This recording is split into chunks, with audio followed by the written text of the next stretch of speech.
യഥാർത്ഥ ക്രിസ്തുവും മതവും. ശൂന്യമായ ആചാരങ്ങളെക്കാൾ യേശുവുമായുള്ള ബന്ധം.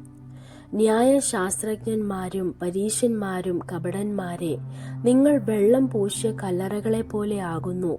പുറത്തു ഭംഗിയുള്ളതുപോലുമെങ്കിലും ഉള്ളിൽ മരിച്ചവരുടെ അസ്ഥികളും അശുദ്ധികളുമായി നിറഞ്ഞിരിക്കുന്നു. മത്തായി 23:27. സത്യമായ ഭക്തിയില്ലാത്ത മതം വെറും ആചാരങ്ങളുടെയും നിയമങ്ങളുടെയും കൂട്ടായ്മ മാത്രമാണ്. പുറമേ ഭംഗിയുള്ളതുപോലെ തോന്നാമെങ്കിലും ഉള്ളിൽ ജീവൻ ഇല്ലാത്തത്. യേശു തന്റെ കാലത്ത് ഇതുതന്നെയാണ് നേരിട്ടത്. പരീശന്മാർ പുറമേ ഭക്തന്മാരെ പോലെ തോന്നിയെങ്കിലും അവരുടെ ഹൃദയം ദൈവത്തിൽ നിന്ന് അകലെയായിരുന്നു. അവർ നിയമങ്ങൾ കൃത്യമായി പാലിച്ചെങ്കിലും ആത്മാവിൽ ശൂന്യരായിരുന്നു.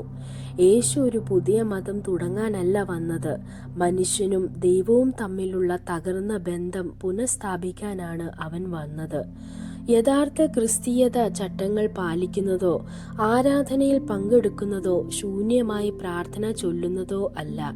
അത് യേശുവിനെ വ്യക്തിപരമായി അറിയുകയും അവനോടൊപ്പം ദിവസേന നടക്കുകയും ചെയ്യുന്നതാണ്. മതം പറയുന്നു, ദൈവത്തിന് സ്വീകരിക്കപ്പെടാൻ നീ കൂടുതൽ ചെയ്യണം. എന്നാൽ ക്രിസ്തു പറയുന്നു, എല്ലാം പൂർത്തിയായി. മതം ദൈവകൃപ നേടാൻ പരിശ്രമിക്കുന്നു, ബന്ധം കൃപയിൽ വിശ്രമിക്കുന്നു. നമ്മുടെ വിശ്വാസം ആചാരങ്ങളായി മാറുമ്പോൾ ജീവൻ നൽകുന്ന രക്ഷിതാവിനെ നാം നഷ്ടപ്പെടുത്തുന്നു. യഥാർത്ഥ ക്രിസ്തു നമ്മെ ഒരു ജീവിച്ചിരിക്കുന്ന ബന്ധത്തിലേക്കാണ് വിളിക്കുന്നത്. അവൻ നമ്മുടെ ഹൃദയം ആഗ്രഹിക്കുന്നു, വെറും ആചാരങ്ങളല്ല.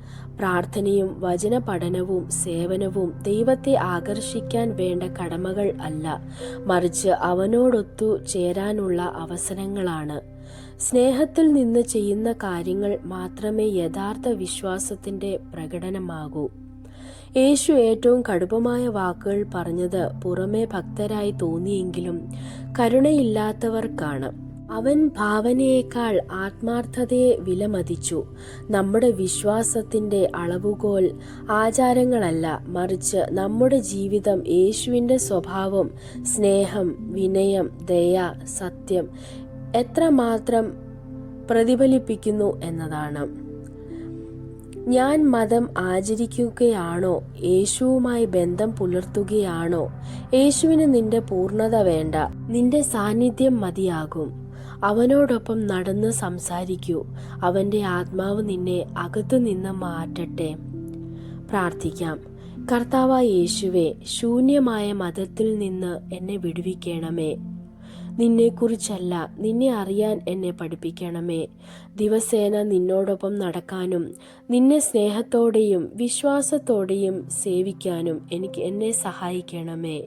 എൻ്റെ വിശ്വാസം യഥാർത്ഥമായും ജീവന്തമായും നിന്നിൽ കേന്ദ്രീകരിച്ചിരിക്കട്ടെ. ആമീൻ. ദൈവം നിങ്ങളെ അനുഗ്രഹിക്കട്ടെ.